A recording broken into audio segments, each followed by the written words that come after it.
Manihapon na usab kita mga inday. Ayan. Sari-sari na gulay.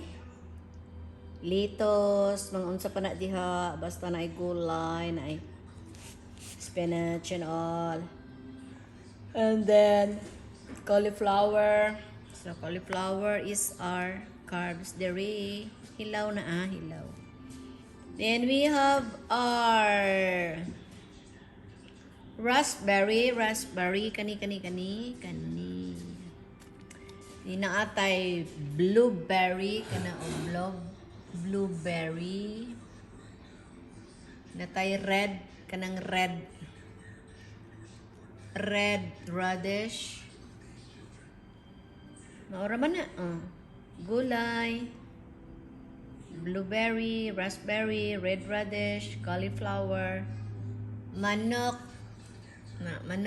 na prito, and then yun mga dried blueberry and raspberry. Berry. Let's eat. Ang mga berry. Kumain na tayo ng mga berry. So panihapon na siya para wala tayong fats sa gabi. Bye.